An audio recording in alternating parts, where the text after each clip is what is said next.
Welcome to our channel. Today we how to log into Zealy, join Web3 communities and tasks step by step clearly. To start your journey with Zealy, open your web browser. In the address bar, type in the URL for Zealy. Press enter to navigate to the Zealy homepage.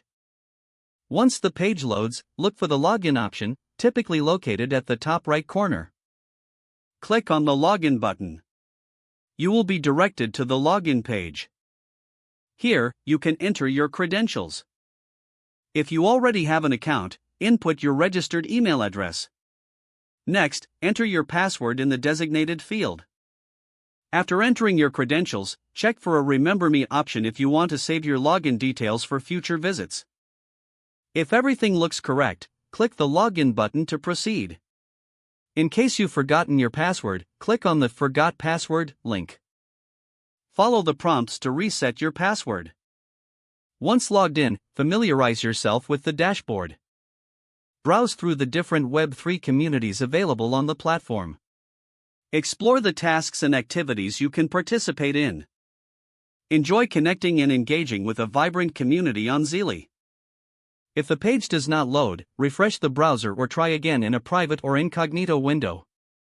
Make sure you are using the correct email address, then retype it carefully to avoid small typos. If your password is not accepted, use the reset option and create a new strong password you can remember. Check your spam folder for verification or security emails, then complete any requested confirmation steps. Enable two-factor authentication if available to improve account security and reduce unauthorized access risk. After signing in, review your profile details so your contact information and settings are accurate and current. If you see an error message, note it down and try again after restarting your device and internet connection.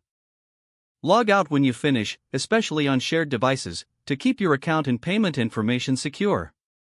If the page does not load, refresh the browser or try again in a private or incognito window. Make sure you are using the correct email address, then retype it carefully to avoid small typos. If your password is not accepted, use the reset option and create a new strong password you can remember. Don't forget to like this video and subscribe to our channel for more step-by-step tech guides.